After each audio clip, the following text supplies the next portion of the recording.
자, 오늘은 디모데전서 1장 18절에서부터 20절 후반부에 있는 말씀을 통하여서 은혜 나누도록 하겠습니다. 그래서 말씀의 제목은 18절에 있는 것처럼요, 18절 다시 한번 보시면, 아들 디모데야, 내가 네게 이 경계로서 명하노니 전에 너를 지도한 예언을 따라 그것으로 무슨 싸움을 싸우라고요? 선한 싸움을 싸우라. 이 말씀 의지해서 선한 싸움을 싸우라 라는 말씀의 제목으로 수요 예배 시간 은혜 나누도록 하겠습니다. 3절밖에 안 되는 짧은 본문의 말씀입니다만, 사도 바울이 믿음의 아들이었던, 사랑하는 믿음의 아들이었던 디모데에게 무슨 말씀을 해주고 싶어 하는가 아주 잘 나타나 있는 그런 본문의 말씀입니다. 그래서 3가지로 나눌 수가 있어요. 18절의 첫 번째, 무슨 싸움을 싸우라고요? 선한 싸움을 싸우라. 두 번째는 19절에 있는 것처럼 믿음과 무슨 양심을 가지라고요? 착한 양심을 가지라 라고 되어 있습니다. 그 말씀이 19절, 마지막으로 20절은 이단자를 경계하라 라고 사도 바울이 당부하고 있는, 권면하고 있는 아주 귀한 본문의 말씀입니다. 첫 번째, 선한 싸움을 싸우라. 18절 다시 한번 읽어보시겠습니까? 아들 디모데야, 내가 네게 이 경계로서 명하노니 전에 너를 지도한 예언을 따라 그것으로 선한 싸움을 싸우며. 예, 선한 싸움을 싸우며 이렇게 되어 있는데, 디모데전서 1장 여기서 1절에서부터 17절까지 있는 말씀 2시간 걸쳐서 우리가 살펴봤는데, 먼저 1절부터 11절까지는 다른 교훈을 가르치지 말라. 사도 바울이 먼저 그 얘기를 했어요. 그러니까 다른 교훈이라는 것은 다른 복음을 얘기하는 거죠.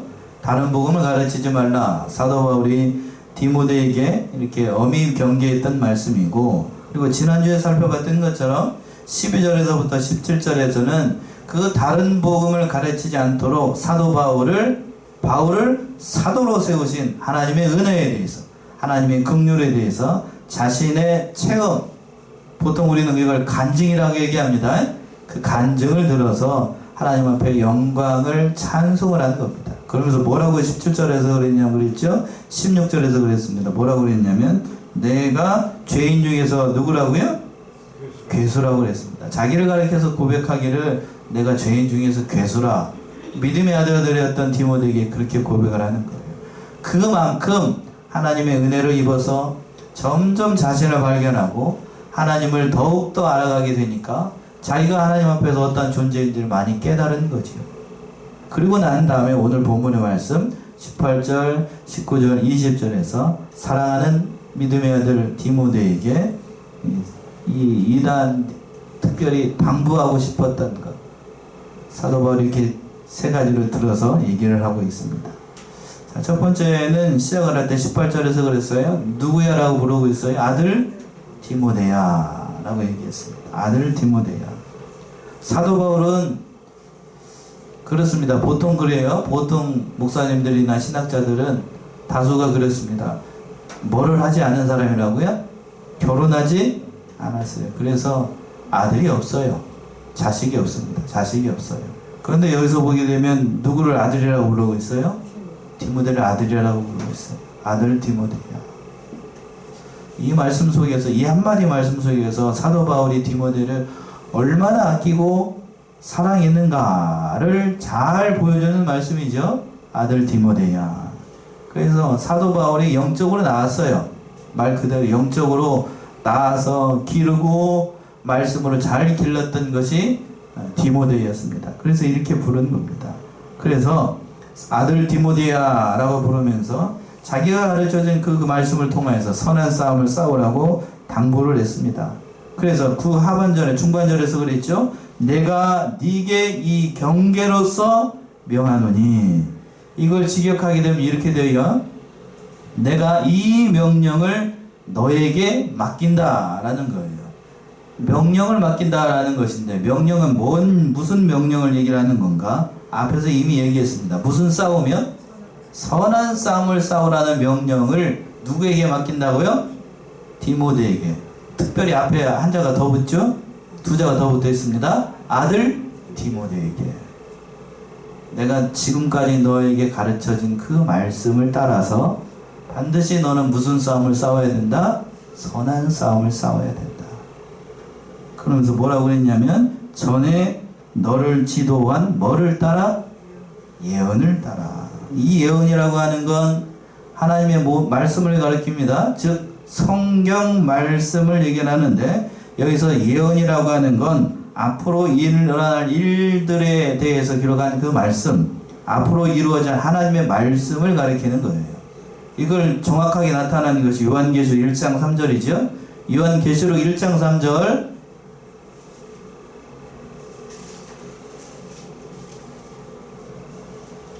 요한계시록 1장 3절. 이 예언의 말씀을 읽는 자와 듣는 자들과 그 가운데 기록한 것을 지키는 자들이 복이 있나니 때가 가까우니라. 예, 이 예언의 말씀을 읽는 자들과 듣는 자들과 그 가운데 기록한 것을 어떻게 하는 자들? 지키는 자들이 복이 있나니 때가 가까움이라. 그러니까 이 예언의 말씀이라고 되어 있으니까, 그러니까 하나님의 말씀을 가리키는 겁니다. 계시록에 있는 말씀들이 다 앞으로 이루어질 하나님의 말씀에 대해서 얘기를 하는 거잖아요.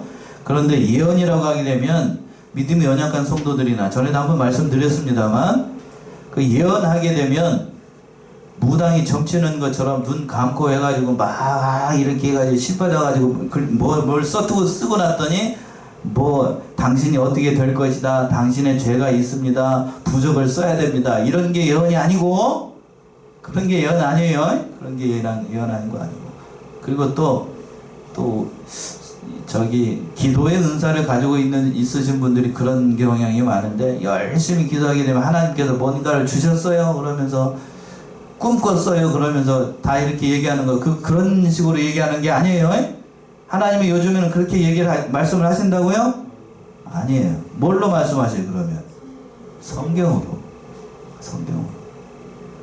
말씀하십니다. 성경으로. 그러니까 여기서도 분명히 사도 바울이 얘기했잖아요. 뭐라고 그랬어요? 아들 디모데야, 내가 네게 이 경계로서 명하노니 전에 너를 지도한 뭐를 따라?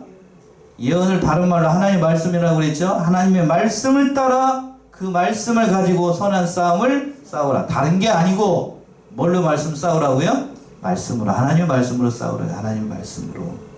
왜 그런가? 왜 어떤 사람들과 싸워야 되는가? 누구랑 싸워야 되는가? 누구랑 싸워야 되겠어요?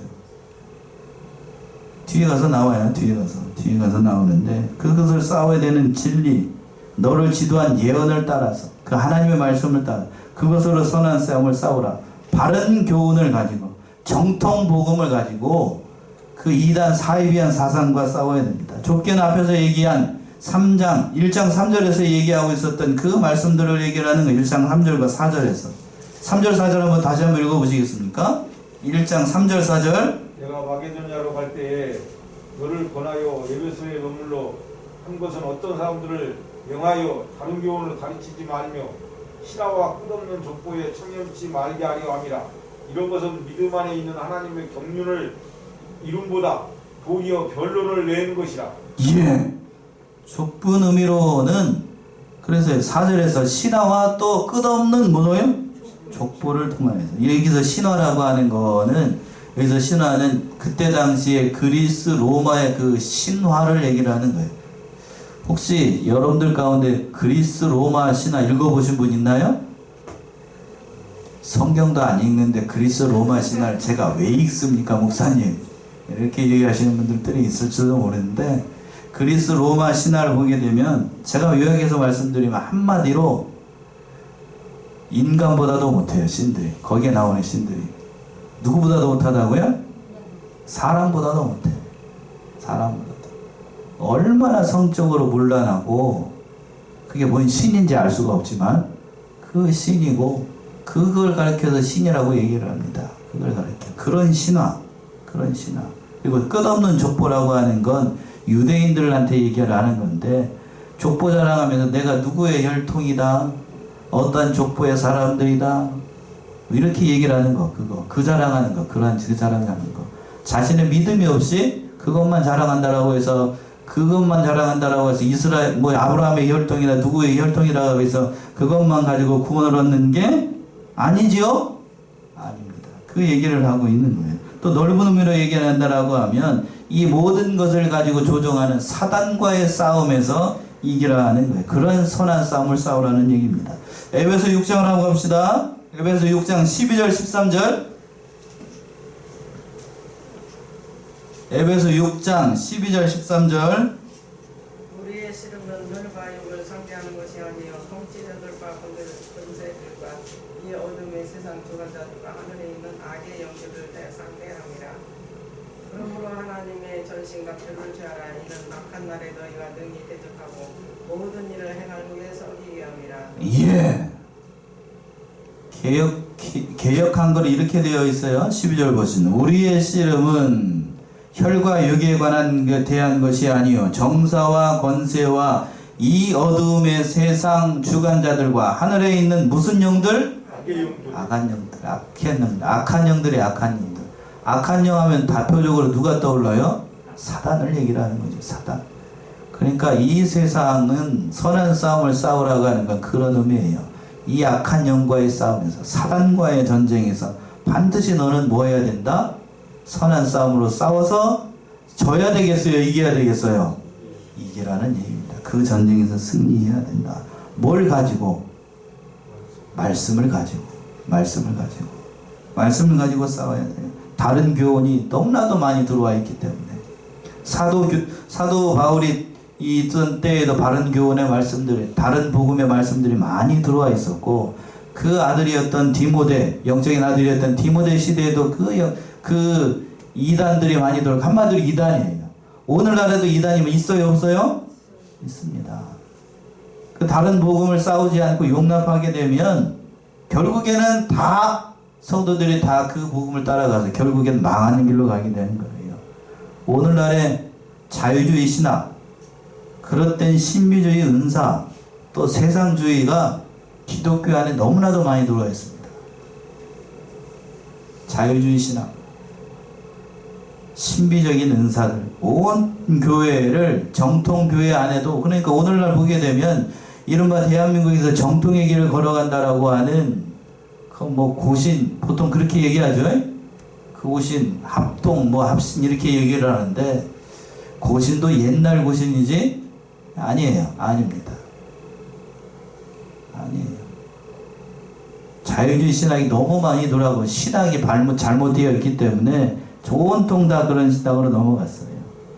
또 더군다나 신복음주의자들이 어떤 자들이냐면 자신의 신앙의 보수 신앙은 지켜나가되 그 복음을 전함에 있어서 다른 자유주의 신학이나 신비주의 은사를 가지고 있는 자들이나 심지어는 다른 종교하고도 그 모든 물꼬를 다 터가지고 같이 협력하고 교류해야 된다. 이른바 WCC 운동을 얘기를 하는 거예요.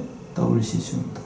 그래서 그들 안에는 어떤 사람들과도 연합을 하냐면 공산주의자들하고도 연합하고 불교하고도 연합하고 다른 마음에 믿는 사람하고 다른 사람하고도 다 연합해요.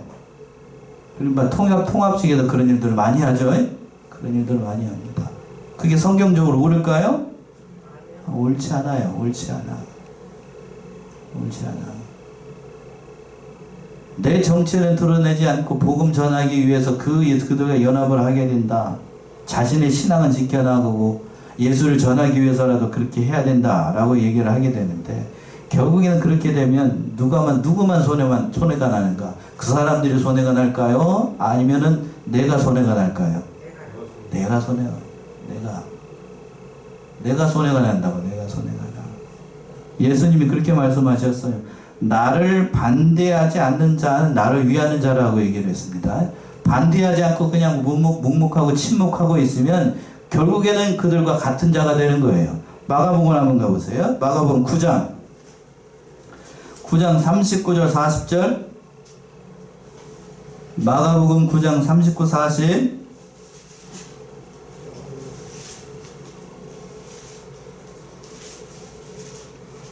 예수께서 이르시되 가만히 말라. 내 이름을 부탁하여 능한 일을 행하고 즉시로 나를 주방할 자가 없느니라.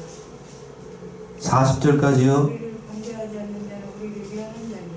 우리를 반대하지 않는 자는 우리를 어떻게 하는 자라고요? 위하는 자라고 예수님이 말씀하셨는데, WCC 운동하면서 그들이 잘못된 걸 아무는 말하지 않고 용납하는 건 결국 누구를 위하는 거예요? 그 사람들을 위하는 거예요. 잘못됐다, 잘못된 길로 가고 있다 라고 말하지 않고 그들과 같이 손을 잡는다라고 하는 건 그들을 위해서 하는 거예요. 마귀의 일을 하는 거예요. 마귀의 일을 하는 거. 마귀의 일을 하는 거. 그건 하나님이 기뻐하시는 일이 아니에요. 잘못을 지적해주고 잘못됐다라고 얘기하지 않으면 결국에는 손해보는 건 우리들이고 교회가 바로 되지 못해요. 바로 되지 못해요. 결국에는 어떻게 되는가? 그 잘못된 사상이, 잘못된 신학이 그들이 섬기는 교회 안에 들어와서 온 교회를 다 어지럽게 만들고 잘못된 길에 들어서게 만드는 거예요. 그래서 무슨 싸움을 싸우라고요? 선한 싸움을 싸우라. 뭘 가지고? 말씀을 가지고 싸우라는 거예요. 말씀을 가지고. 그 말씀의 길을 걸어가야 됩니다. 자, 두 번째는 믿음과 착한 양심을 가지라 라고 말씀했어요. 19절이죠. 19절 보시면 믿음과 착한 양심을 가지라. 어떤 이들이 이 양심을 버렸고 그 믿음에 관하여는 파선하였는가. 예, 믿음과 무슨 양심을 가지라고요? 착한 양심을 가지라. 왜 사도 바울이 이렇게 얘기를 했을까? 선한 싸움은 말씀과 또 뭐를 가지고서, 믿음과 또 뭐를 가지고 착한 양심을 가지고 있어야만 가능하기 때문이에요. 가능하기 때문에. 그러니까 그 선한 싸움을 싸워나가기 위해서는 반드시 이러한 것이 필요하다고 하는 거예요. 오늘날에 보게 되면 이 말씀에서 떠나가지고 이상한 소리들 하는 사람들이 많이 있더군요. 특히나 천주교에서 그런 경향들이 많이 있습니다. 천주교. 여러분들 천주교에 대해서 어떻게 생각할지 모르겠습니다만 저는 천주교에 대해서 그렇게 옹호하는 편이 아니에요. 이상해요. 예, 저는 처음에 그렇게 얘기하는 게 옳은 거예요. 선주교에서 대표적으로 잘못되어 있는 교리 한 가지를 든다라고 하면 연옥에 관한 교리입니다. 이 전도사님이 전에 지난 주일에 얘기를 해서 제가 다시 한번 말씀드리겠는데, 연옥이 뭔가요, 목사님? 천국에 갈 만큼 하는 믿음은 아니고, 예? 천국에 갈 만큼만 믿음은 없는데 이 세상에서 봤을 때 세상 사람들이 범죄자처럼 그런 특별한 죄를 지은 것 같진 않아. 그래서 대부분의 사람들이 어디에 가는가? 지옥에 가진 않고 어디 간다고요? 연옥에 가요. 한마디로 우리식으로 얘기하면 예수 안 믿었는데 지옥 보내기는 아깝고 천국 가기는 애매하고 그러니까 어디에다 다 보낸다고?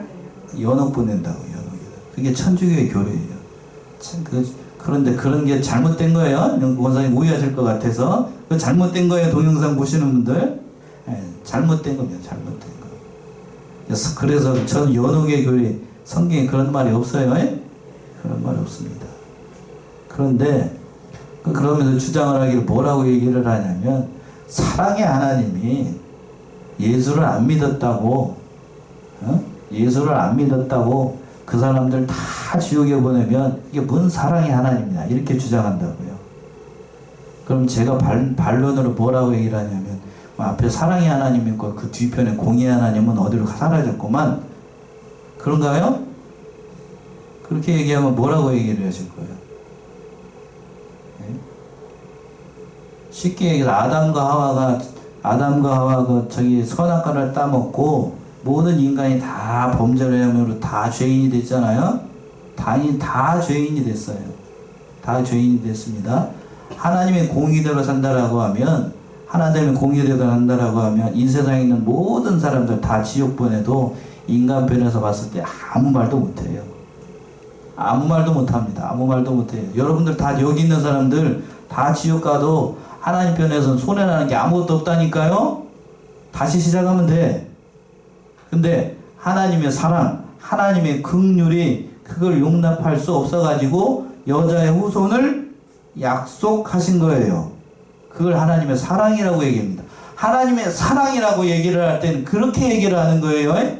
차마 이 사람들 어디에 보낼 수가 없어서, 지옥에 보낼 수가 없어서 하나님께서 내가 그리스도를 보내서 너희를 구원해 낼 것이다. 그게 하나님의 사랑이에요.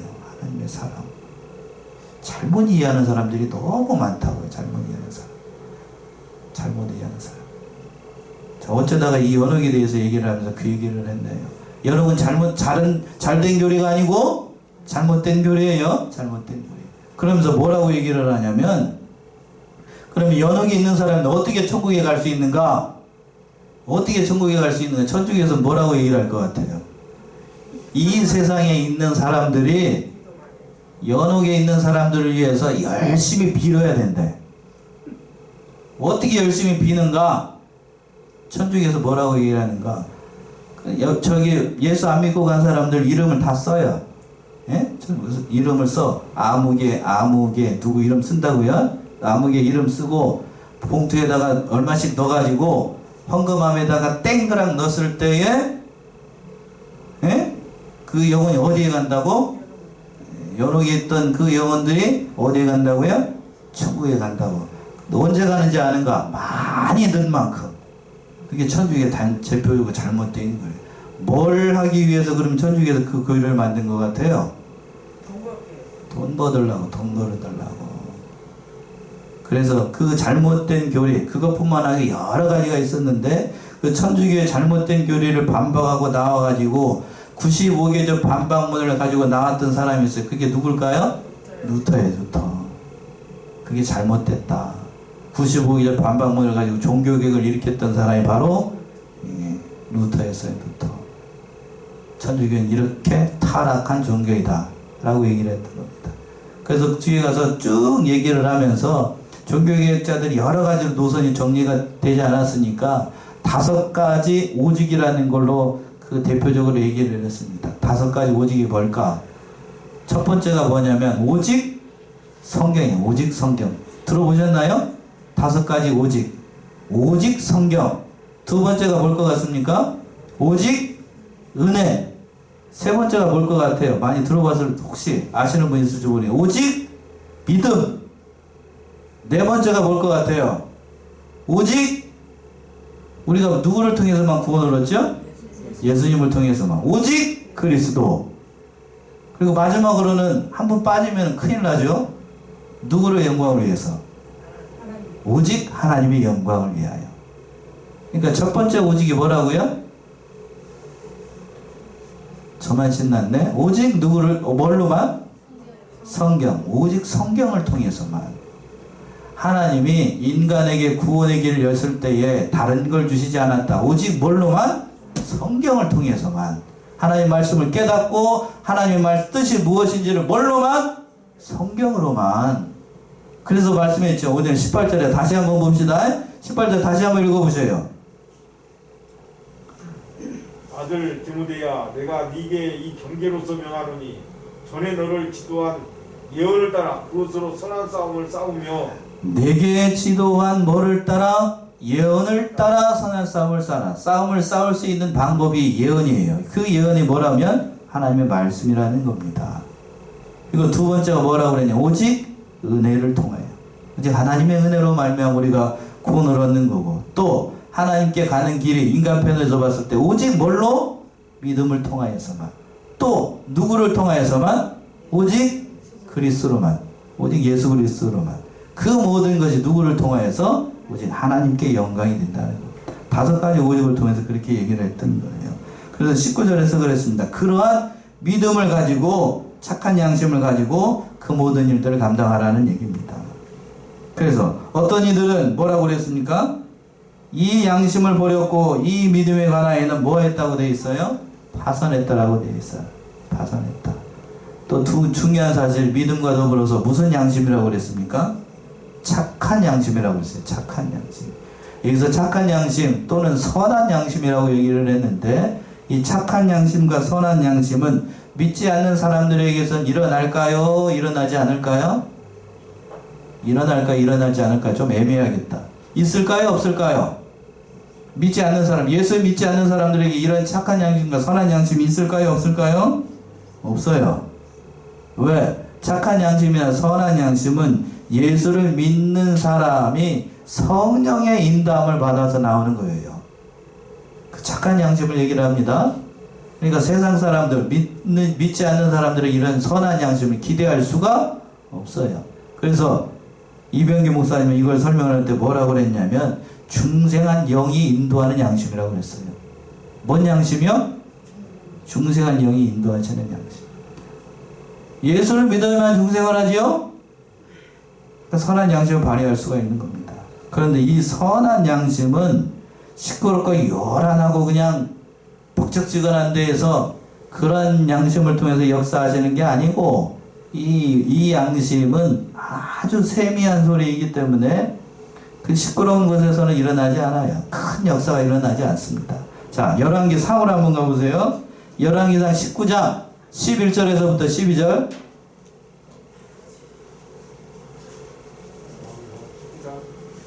열왕기상 19장 11절에서부터 12절.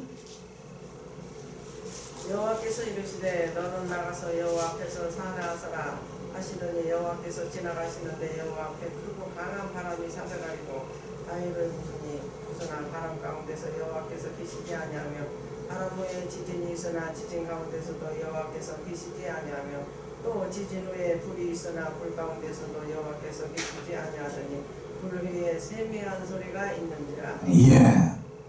자, 보세요. 여호와께서 가라사대 너는 나가서 여호와 앞에서 산에 섰으라 하시니, 이건 엘리야에게 하나님께서 말씀하신 거예요. 그러면서 뭐라고 그랬냐면, 그리고 난 다음에 여호와께서 지나가시는데 여호와 앞에 크고 강한 바람의 역사가 있었습니다. 산을 부서지고 바위가 부서지고 바람 가운데 있었는데, 바람이 일어났는데 그때 그 가운데 하나님이 계셨다고요? 거기에 없었어요. 막 산이 무너지고 막 바위가 깨지고 그냥 그런 요란 뻑적지근했는데 거기에는 하나님이 계시지 않았습니다. 그리고 난 다음에 바람 후에 지진이 일어났어요. 큰 지진이 일어났는데 거기에도 하나님이 계셨다고요? 거기에도 없었어요. 그러고 난 다음에 지진 후에 또 뭐가 일어났어요? 불이 일어났습니다. 불이 있는데 불 가운데서는 하나님이 있었다고요? 없었어요. 불이 일어나고 난 다음에 그 모든 시끄러운 모든 역사가 다 지나가고 난 다음에 하나님의 뭐한 소리가 들려요? 세미한 소리가 듭니다. 이거는 특별히 예수 믿는 중생한 사람에게 하나님의 말씀을 잡고 기도할 때에 그 말씀이 깨달아짐으로 일어나는 선한 양심에 대고 호소하는 하나님의 소리예요. 하나님의 세미한 소리. 그러니까 그 세미한 소리를 들어보라는 거예요. 그 하나님의 역사. 양심이 호소합니다. 양심에 대고 호소하는 거예요. 양심에 대고 호소하는 거예요. 그 소리를 들으라는 거예요. 그 선한 양심 붙잡고 역사하시는 그 소리에 우리가 민감해야만 하나님과의 그 선한 싸움에서 우리가 승리할 수 있다는 거예요. 그런데 그 선한 양심의 소리를 버리고 믿음에서 파산한 사람들이 있었거든요. 그렇죠? 어떤 이들이 이 양심을 어떻게 했고? 버렸어요. 버렸습니다. 그 믿음에 관해서는 파산했습니다. 파산해버렸어요. 왜 양심을 버리게 될까? 왜 믿는 사람들이 신앙 양심을 버리게 될까? 그 선한 양심은 어떠할 때 역사한다고 그랬어요? 열왕기상에서 세미한 가운데. 우리가 여러분들이 그러니까 분주하게 일하고 세상 일을 할 때에는 그 양심의 소리를 놓치기가 쉬워요. 잘 들리니까요? 안 들리니까요? 안 들려요. 안 들립니다. 바쁘게 세상에 취하고 바쁘게 돌아가게 되면 하나님께서 성령을 통해서 역사하시는 그 말씀의 소리를 귀 기울이지 않아요. 소란하니까. 세상 따라가기 쉽다고요. 세상 따라갑니다. 그 역사를 놓쳐버리기가 쉬워요. 역사를.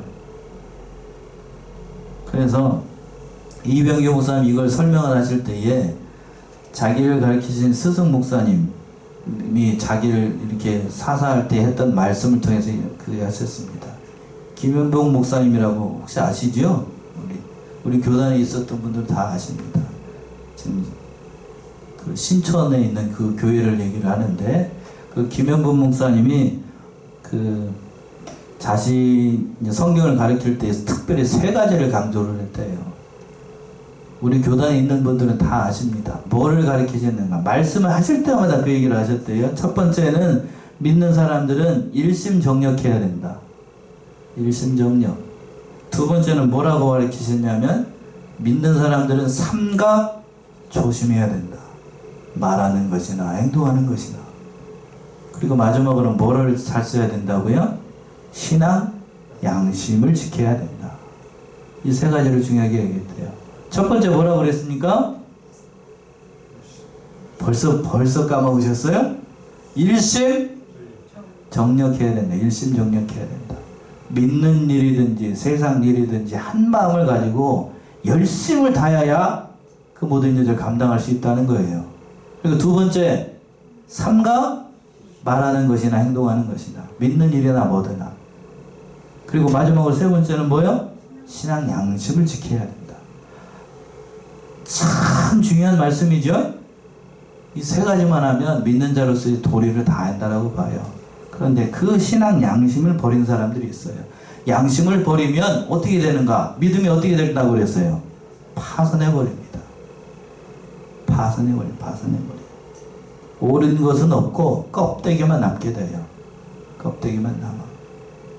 그러니까 그런 자들이 일어나게 된다고요. 마지막으로 그래서 그런 자들이 어떤 자들인가? 마지막 20절의 말씀이 그 말씀 아니에요? 20절 보시면 그 가운데 후메니오와 알렉산더가 있으니 내가 사단에게 내어준 것은 저희로 징계를 받아 해방하지 말게 하려 함이니라. 예, 그 가운데 두 사람 얘기를 했습니다. 후메네와 누구요? 알렉산더. 알렉산더가 있다. 착한 양심을 버리고 믿음에서 파선한 대표적인 인물을 두 사람을 두고 있습니다. 후메네 어떤 사람일까? 디모데후서 2장을 한번 가보세요. 디모데후서 2장 17절 18절. 디모데후서 2장 17절에서부터 18절. 그들의 말은 악성 종량이 퍼져나간 것 같은데 그 중에 후메네와 빌레도가 있느니라. 진리에 관하여는 그들이 그릇되었도다. 부활이 이미 지나갔다므로 어떤 사람들의 믿음을 무너뜨리느니라. 예. 개역 성경 번역은 저희의 말은 독한 창질에 썩어진 것과 같은데 라고 되어 있는데 개정판 번역이 훨씬 좋은 것 같네. 17절 다시 한번 보시겠습니까? 그들의 말은 악성 종량이 퍼져나간 악성 종양이라고 했죠. 악성 종양. 악성 종양이 뭐죠? 악성 종양 뭐예요? 요즘 현대인 병들 가운데 가장 큰 암이야. 암덩어리라는 거예요. 교회의 암덩어리. 교회의 암덩어리. 그 암덩어리 문제. 썩어져 간 것 같다고요. 그러니까 이런 사람들이 퍼져나가게 되면 교회에 암덩어리 같은 존재가 있으니까 제대로 될 수가 없죠. 그러니까 믿음이 무너지게 되는 거고. 그런 사람 가운데라는 사람이 누구였다고요? 후메네오였다는 겁니다. 알렉산더는 누구였을까? 디모데후서 4장 14절 한번 봅시다. 디모데후서 4장 14절 15절. 구리장색 알렉산더가 내게 해를 많이 보였음에 주께서 그 행한 대로 저에게 갚으시리니 너도 저를 주의하라. 저가 우리 말을 심히 대적하였느니라. 예, 구리장색 알렉산더라고 되어 있는데 사도행전에서는 아마 이게 구리장색이니까 뭘 만드는 사람이냐면 우상 만드는 사람이에요. 우상 만드는 사람. 해를 많이 입혔어. 사도 바울이 돌아다니는 데마다 처음에는 그랬는데 이 두 사람이 사도 바울 옆에서 사도 바울에게 어떤 의미에서 충성했던 사람들입니다. 충성했던 사람들인데 뒤에 가서 이제 불리해지니까 후메네오 같은 사람은 부활이 이미 지나갔다라고 사도 바울의 가르침을 반박하고 나왔고, 이 알렉산더의 사도행전에서 보게 되면 자신의 형편이 어려워지니까 옛날로 돌아가 버려가지고 사도 바울을 대적했던 사람입니다. 그러니까 이런 사람들 처음에는 믿는 것처럼 하다가 나중에 가서는 딴 길로 가는 사람들, 이거 신학적으로 뭐라고 그러죠? 이단이라고 얘기합니다. 이단. 처음에는 믿는 것 같아요. 나중 가서 가보니까 영 딴 길로 가 있어요. 그런 이단자들을 경계하라는 얘기. 이단자들을 경계하라. 그래서 누구에게 내어줬다라고 되어 있습니까? 20절 하반절에 내가 사단에게 내어준 것은 저희로 징계를 받아 해방하지 말게 하려 함이라. 그래서 사단에게 내어줬다는 얘기는 말 그대로 사도 바울의 사단이 제대로 가도 이렇게 낮아졌다는 게 아니고, 그래서 징계를 받아서 돌아올 때를 기약하고 출교했다는 거예요. 교회에서 출교해버렸다. 교회에서 출교했다. 교회에서 출교하는 것, 교회에서 가장 큰 징계 가운데 하나인데, 그렇죠? 가장 큰 징계 가운데 하나가 출교입니다. 징계의 목적이 뭔가? 그들이 하나님의 권고하심을 따라 돌아오기를 바람으로 징계를 하는 거예요. 그러니까 마지막 사랑의 배려로 사도 바울이 이렇게 얘기를 했던 겁니다. 어떻게 됐는지 몰라요. 우리가 어디 가면 알 수 있죠? 이 두 사람 어떻게 됐는지 어디 가면 알 수 있어요? 천국 가면 이 사람이 어떻게 됐는지. 그러니까 사도 바울이 여기에서 이 세 가지를 믿음의 아들이었던 디모데에게 당부하고 있습니다. 첫 번째는 무슨 싸움을 싸우라고요? 선한 싸움을 싸우라. 두 번째는 믿음과 무슨 양심을 가지라? 착한 양심을 가지라. 마지막으로는 어떠한 자들을 경계하라고요? 이단자들을 경계하라. 참 이 말씀이 우리에게 참 귀한 말씀인 줄 알고 이 말씀의 길을 따라서 우리 신앙을 잘 지켜나가는 사랑하시는